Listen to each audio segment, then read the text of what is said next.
বগামাটি পৰ্যটক কেন্দ্ৰ main gate আজি আনুষ্ঠানিকভাৱে শুভ আৰম্ভ কৰা হ'ল। ইয়াত উপস্থিত হ'ব পাই মই নিজকে সুখী হৈছোঁ।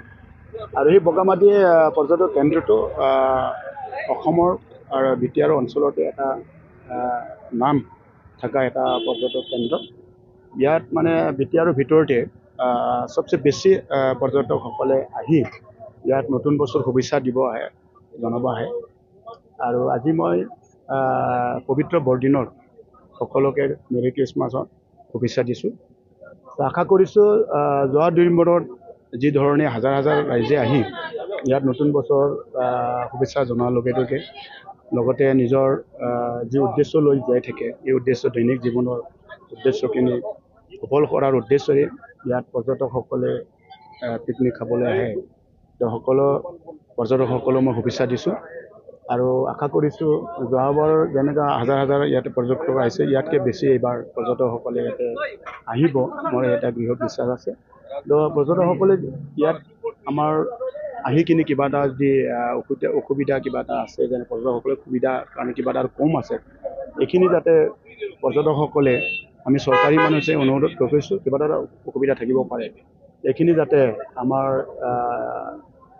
ডাউৰেজাৰ ইকো টুৰিজম আমাৰ ছ'চাইটি আছে, তেখেতসকলক যাতে অৱগত কৰায় আমি চৰকাৰৰ থাকি এই অভাৱখিনি আমি সমস্যা সমাধান কৰাৰ কাৰণে চেষ্টা কৰিম।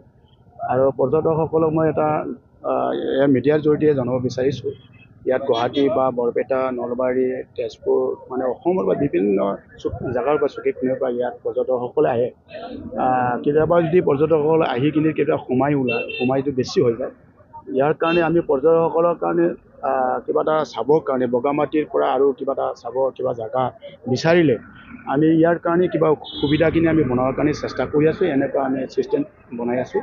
তো আমি ওচৰতে আমি চাৰিআলি বগামাটি ৰোডত মানে জহেলাও পৰিপাক মানে বীৰ বীৰাংগ পৰি বড়ো জাতিৰ মুভমেণ্টৰ আন্দোলনৰ মৃত্যু হোৱা শ্বহীদসকলৰ নামকৰণী আমাৰ বিটিআৰ চৰকাৰৰ সহযোগত আমাৰ অসমৰ বিধানসভাৰ অধ্যক্ষ বিশ্বজিৎ দৈমাৰী ডাঙৰীয়া এই পাৰ্কটো জন্ম দিছিলে। তো এই পাৰ্কটো আমি পুনৰ মানে ৰিনোভেশ্যন কৰি এতিয়া মানে বহুত ভালকৈ সজাই পৰাই কৰিছোঁ।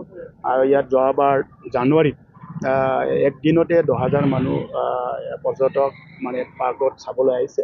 তো ইয়াত বগামাটি অহা পৰ্যটকসকলেও কেতিয়াবা সময় বেছি হ'লে ইয়াত মানে পিকনিক খোৱাত আৰু সময় অলপ ওলালে বেছিকৈ হ'ল, তেতিয়া মানে ডাউৰেজৰ পৰা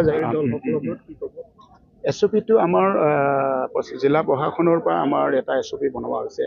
এই SOP আমাৰ গাইডলাইন মতে যিখিনি নিয়ম গাইডলাইন আমি বাধা আছে, এইখিনি আমি অনুৰোধ ৰাখিছোঁ।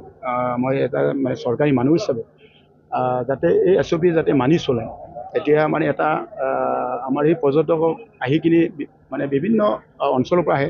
মই ভাবোঁ আগতকৈ মানে এটা ভাল এটা মানুহ ৰাইজৰ কাৰণে ভালৰ কাৰণে SOPটো বনোৱা হৈছে, যাতে SOPটো নিজৰ বুলি ভাবি নিজৰ ভালৰ কাৰণে বনাইছে বুলি ভাবি জিলা প্ৰশাসন যি SOP বনাইছে এইখিনি মানি চলিবৰ কাৰণে পৰ্যটকসকলক মই এজন প্ৰতিনিধি হিচাপে অনুৰোধ ৰাখিছোঁ।